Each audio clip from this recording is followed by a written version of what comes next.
Cat City, that's what we call it, Cat City, it's the cat. I'm sure. Oh, I'm sure. Without his best player, Dean Wade played about 2 minutes. Hey. Dean Wade was in the NBA game I was watching the other night. I'm offended. The Cavs. Sarcasm. Yeah.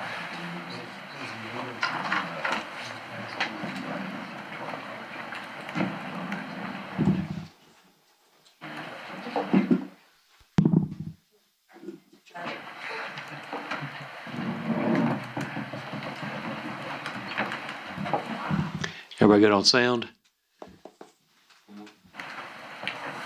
Everybody good on sound? Everything good?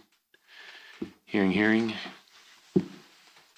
Do have opportunity for white balance down there.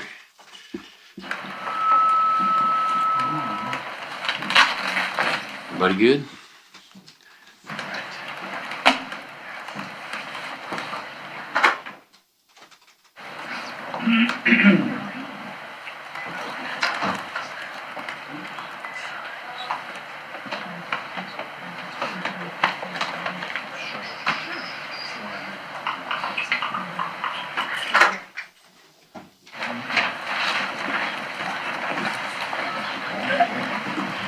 You guys turning up the heat on me already.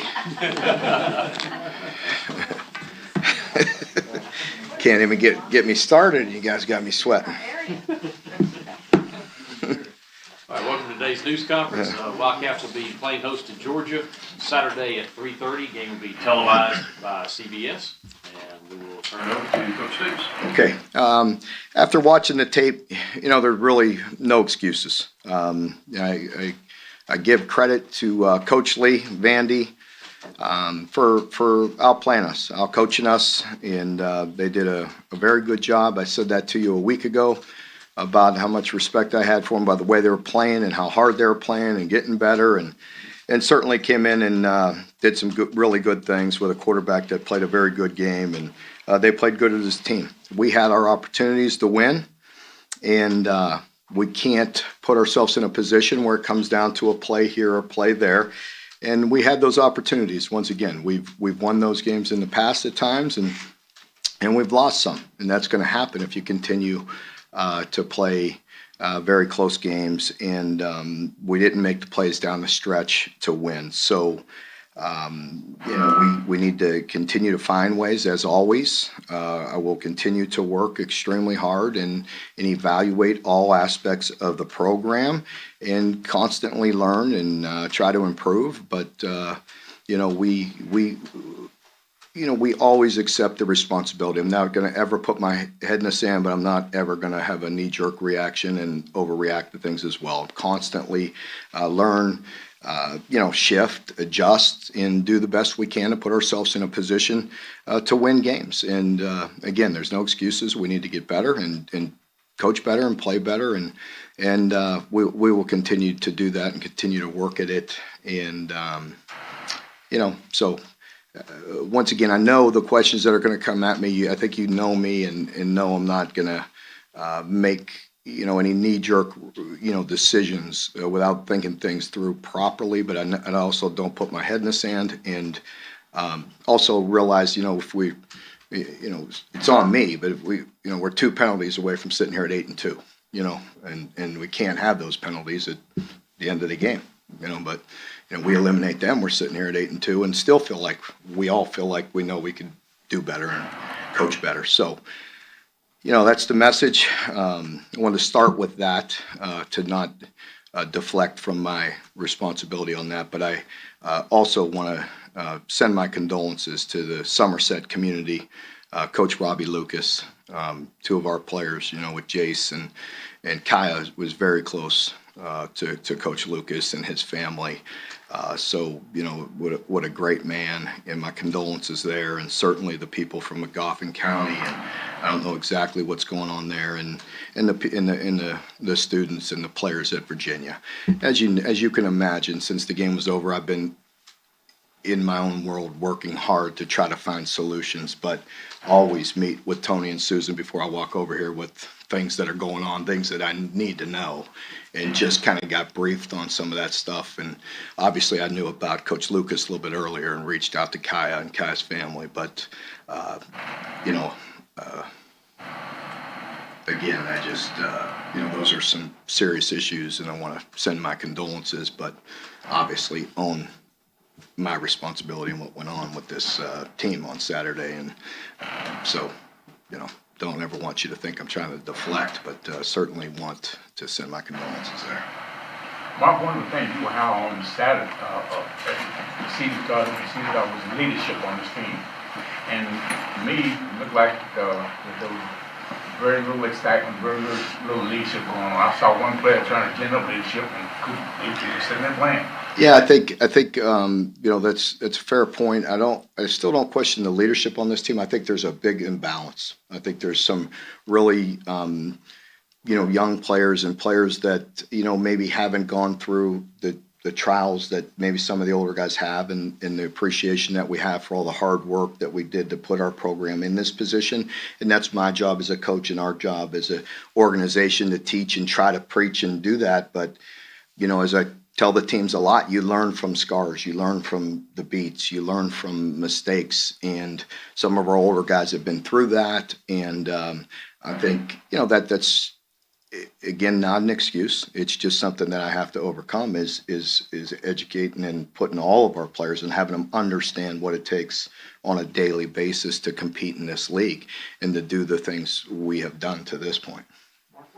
Challenges coaching a team where everybody this summer told these guys how good they were going to be, versus for most of your tenure it was all you're the underdog. People are picking against you. That was so important to establishing this idea. I think it's fair because it's human nature, and we fight against it as strong as we can, you know. And you know, it's something. I had a conversation with one of our leaders and one of our great players yesterday about that, and we talked about that exact thing, you know, because it's like, you know what we can be, but you know we have some youth and some things to fill, and I'm just not one that I don't know. I don't feel comfortable talking about excuses.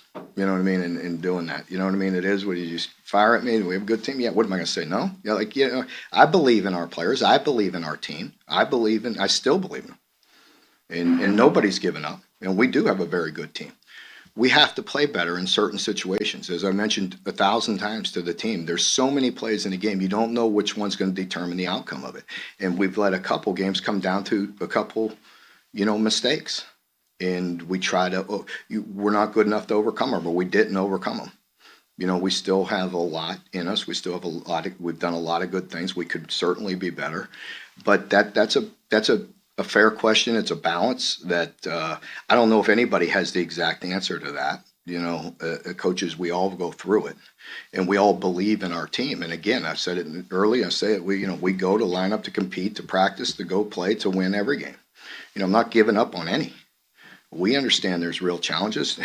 By the way, you know, I didn't even in my opening statement, you know, talk about and praise Georgia, but I don't think I have to. You know, with what Kirby has done and the job he's done in recruiting and coaching, and you know, playing the number one team in the country, and they deserve to be number one. You know, they are awfully impressive in every way, shape, and form, and they deserve to be where they're at, and we have a great challenge ahead of us. Mark, you mentioned just 2 penalties away from 82. But it seemed like an overall theme of the season just been, I guess, general sloppiness, maybe in all 3 phases. It's week 12. Don't disagree. How have you gotten to this point? Yeah, don't disagree. You know, don't disagree. I really look hard, and that I don't get discouraged. I fight and I battle and I look to improve and look for solutions, but that does bother me. You know, it bothers me as the head coach of being undisciplined and having those penalties. We're talking about being sloppy, not executing in critical moments, you know, just the things that we've done to help, you know, win a lot of close games. And that's on me, you know, and I don't feel, you asked me how I felt. I don't feel good about that, you know, that everybody executes in those critical moments. And, under extreme pressure, your habits are going to come straight to the surface. And obviously, I haven't created enough good habits with this unit, with this team. DeAndre Square tweeted last night that he's working really hard to get back. Could we see him this weekend? Yes, as I mentioned last week, and he's day to day, and I don't say that to throw people off. He's day to day. I hope so. I know DeAndre, and I know him. He'll try to play today. He'll try to be out there today. So. Will said he can't understand after the game. He can't understand why you guys can't get up for a game like Vanderbilt, but you can get up for a game like Georgia easily. You don't have to motivate the team this week, obviously. Do you understand why that is happening? Well, I think you've heard me discuss it. You heard me talk about it for many years. And, coaches, it's not hard for us. I said it Monday. I'm not saying it for coach speak. And people, maybe even y'all, may think I'm just sending you some BS. But, I mean, we watch. We watch the tape. I know how hungry that team is and how they're coached and how they're playing. I mentioned it last Monday. When you have a team that plays as hard as they have, no matter what the scoreboard says, that's good. You know what I mean? That team has a chance. And, they're fighting hard. And when I said that they had an opportunity to beat a very good, I don't care what their record says, a very good Missouri team, they're good. Because I know how hard Missouri plays, and it was at Missouri. And you know what I mean? And so they were in position to win that game. They just, Missouri made the plays, credit Missouri. In this game, they made the plays to win. We had our opportunities. We don't, you don't know what one play. There's so many plays in that game. So I hate to single out anybody. But I mean, again, we essentially have the game iced if we don't get a penalty. But. Mark, you've often said that nobody's conference is going backwards. Everybody's fighting to go forward as well as you guys. So do you think that Saturday's game exemplifies how tough this conference is?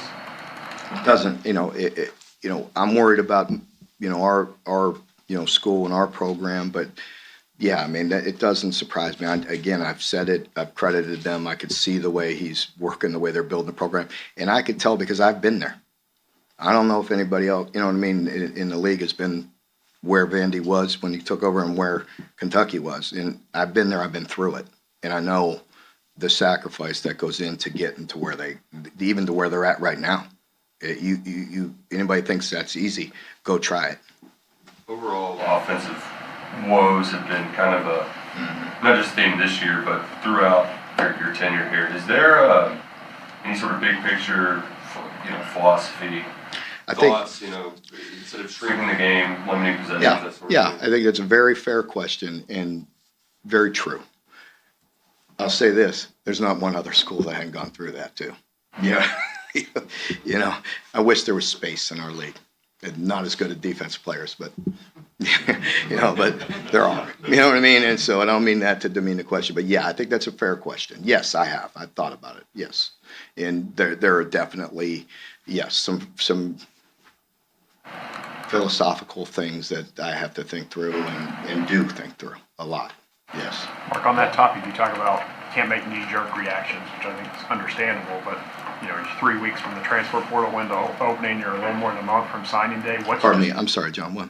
You're talking about not making knee-jerk reactions. Yeah. You're only 3 weeks from the portal opening, Yeah. a month from signing day. Yeah. What do you tell recruits, your own players, about the future of the offense? Well, they know, they could see things. They watch it. I mean, it's not, and I'm not sitting here saying I have my head in the sand. Like, I accept it, I shoulder it, and we look at things, and we'll get better, and we can make adjustments. That doesn't always have to be with personnel, to kind of your question. We got smart, good coaches in here, and there are things we could do. And there are things we do well. We need to execute a little better.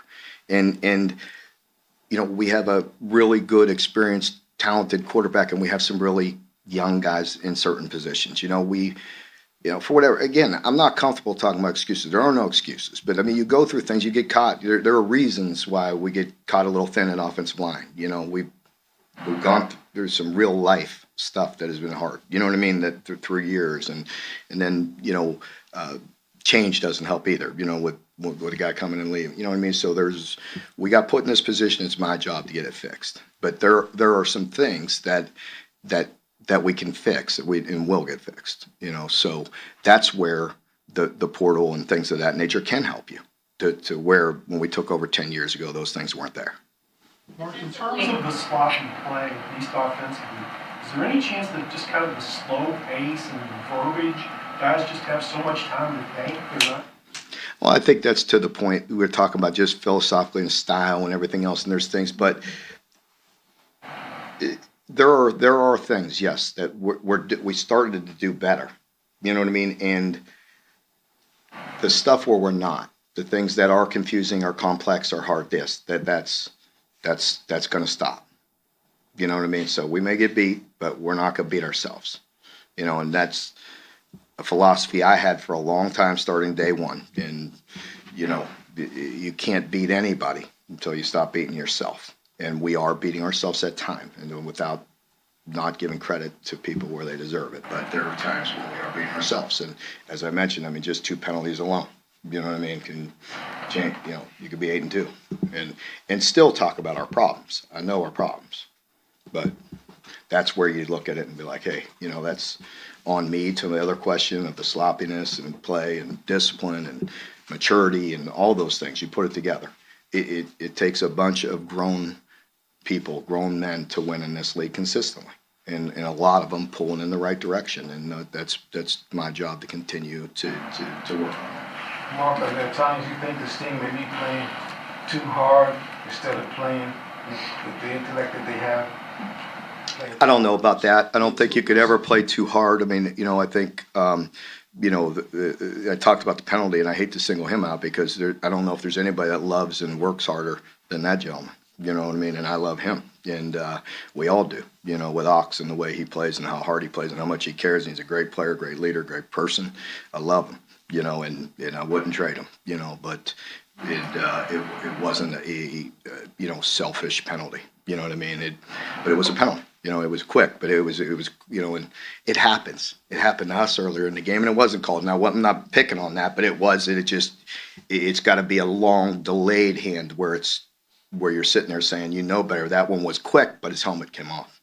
You know what I mean? It wasn't like he left his hand up there in the face. It's unfortunate. It's unfortunate. I love him. It wasn't selfishness. It wasn't, you know what I mean, undisciplined. It was quick, but it popped off. So that's a penalty. Again, that happened to us, and I didn't see it, and that happens. Defensively, how do you prepare for a Georgia team that has so many weapons on the offensive side of the ball? Well, I mean, we prepare the same way every week. You know, I think, you know, we all understand that it's a real challenge. It's a team that's very deep and very physical. So, you know, obviously getting your team and getting their minds right to go out and have a very good week of preparation is where it starts. At the enthusiasm level amongst players in that they feel bad about the program, where it's that, because the reason why I say that, I personally see this, is that they are some of your best recruiters. Yeah.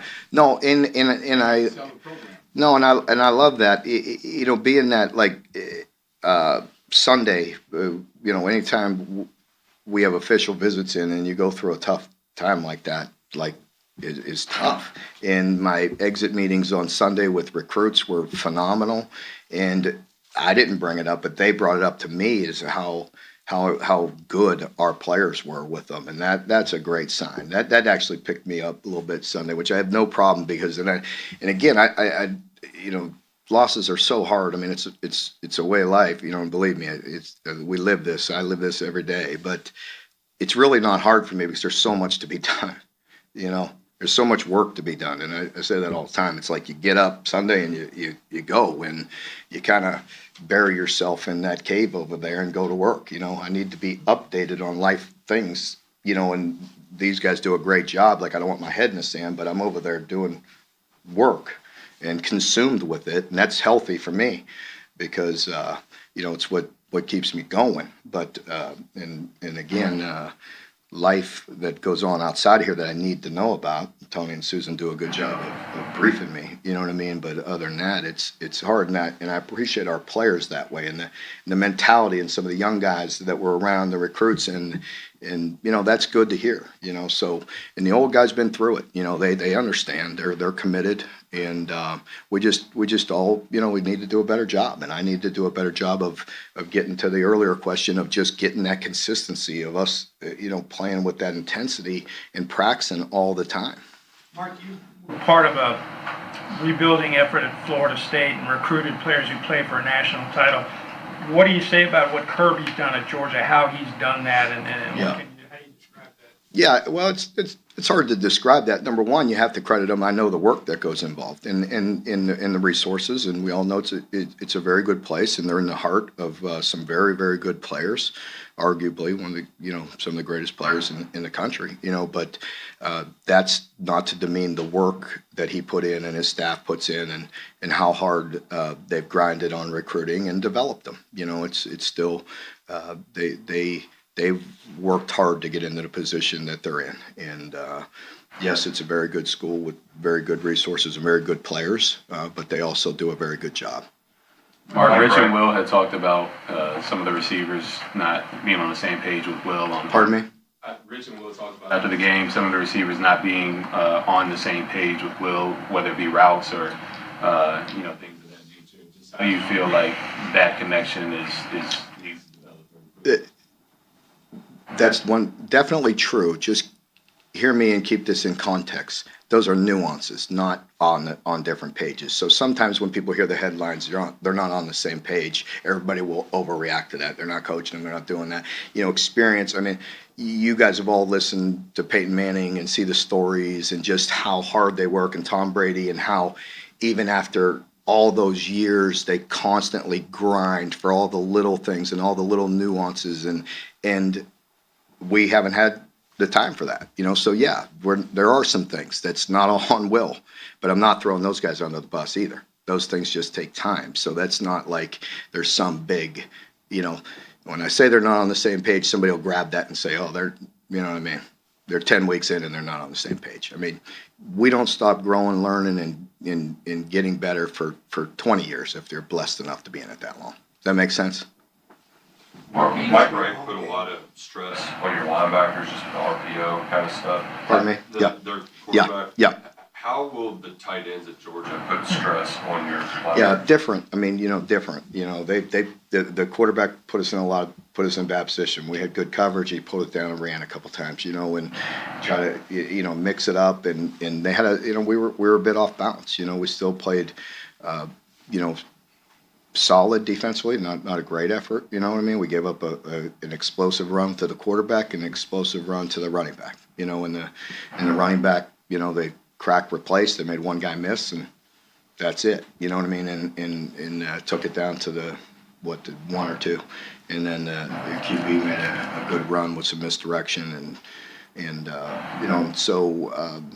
Different type of stress. But with Georgia, yeah, you're not going to have the quarterback run game, but you're going to have a lot of weapons and good scheme, where they continue to be able to push on you. They're one of those teams that they're big and strong and will come at you with a bunch of backs that are big and strong and talented, and an offensive line that'll push on you and push on you and push on you, and you watch them, and you may see teams lingering around, and all of a sudden, their depth and their strength take over. So you have to be able to combat that. Mark, do you sense any injuries and the constant draft talk, the results? How has Will kind of held up with all the adversity? Will's fine. I mean, Will, he and I just had a good heart-to-heart and talk yesterday, and I don't that's not holding him back. He really is a guy that cares deeply about this place, his legacy, and the way he performs for his team, and and that I feel for him too. I need to do a better job for him, and we need to play better for him, and he needs to play better. We're all in this together, So he's not concerned about that. He's concerned about about doing the best he can and leading the best he can, and that's what you want. Do you think, for Rich, that circumstances you got here right before the start of spring, do you think the transition from the NFL back to college was a little different than what he expected it to be? It was probably quick, but that's, again, there's no excuses. He doesn't want him, I don't want him, that's not, but it was quick. I mean, the guy got here when I was supposed to be in spring ball, and so you really don't have that even off season to piece things together. So it has been quick that way. But he's also adjusting he's very bright. and a very smart and good coach. And he understands that there's issues going on and things, and constantly looking at it. And we met for hours yesterday, and everybody on the offensive side and myself, and talked through things and looking at things. And but again, we're not, none of us need excuses. But is that a reality? Yeah, I think it's a reality. It's When you true. look at the tape of the offense, what do you see? Well, I see some really good things, and then I see and then I see inconsistency. Then I also see things that we have to adjust quicker than we did. You know what I mean, with some of that. And again, quit getting every headline and I'm throwing darts. You know what I mean? We're all in this together. It's on me. But yeah, there are things we certainly could do better, and there are things where if it's too much, I don't want to say too complex, but you have to invest too much time. You know what I mean? We don't have that. You know what I mean? So we got to build on the things we have banked, the things we have done that we could carry that are good, and the areas where we're not targeting things right and they're too complex, we got to toss out. And so our players still play hard. Chris runs hard. Will is a very good player. Our youthful receivers are very talented. And there's still some really good things, but there's things where we all understand. Don't you know what I mean? We understand where we're, that there's some areas that are unacceptable. When we're driving the football and you get the ball in the red zone and you have 3 opportunities to get 6 points, that it's not good. And that those are things that, we're driving it, we're moving it, but we got to get it in. And some of that is a limitation on Will. Again, no excuses, but it's like Will being banged up and not having the quarterback run game and not being 100%, doesn't help. When you're in the red zone in particular. Mark, How much do you appreciate this game against Georgia being a home game, and does it give you some sort of advantage in terms of preparing? Because now you don't have to actually plan to go on the road and that kind of thing. It helps in that way. I mean, anytime instead of going to their stadium when there's 100,000, going nuts, you know what I mean? The crowd noise, it'll help my head on practice, this week, not having to hear that noise all week in practice, I guess. But to our players, it's still a real challenge, and our approach really isn't any different other than that, handling the communication with the noise. So. Obviously, Mark, you've already praised Kirby and noted they're in the middle of a fertile recruiting ground, but given the fact they lost 5 first-round picks on defense, is it at all slightly surprising that they have had 2 drop-offs? No, that doesn't surprise me. I mean that, and I mean that as a compliment. No, it doesn't surprise me. You just reload, when we get to that, yeah. Mark, some of your false scrimmages, the defense dominated. Was that in the red flag about your offense, where it was? Where are you getting your info, Lonnie? You sneaking in there? Huh? You old dog, you getting in there? Yeah, I can't even think back to the scrimmages. I think, like most scrimmages, were a little give and take both ways. Defense should have been further ahead just with the continuity we've had and things of that nature. But, there's certainly moments. We're not good enough, and you saw that Saturday, we're just not good enough to dominate and win one-sided. We have to play good as a team, bless you. To win, you have to be good as a team, and we have to play good in all of our areas. Georgia's replaced a lot of their defensive starters, obviously, but can you take anything away from that game last year? You guys were one of the few teams to be able to score on them multiple times. You always look at last year's game as a piece of what you look at. All of us grow and evolve and have to adjust. And so it's just a piece. I mean, we don't take any solace in thinking that was good enough. It's not good enough to win. And we understand what a real challenge that is. Talk about all the many factors that got the offensive line to this point over years.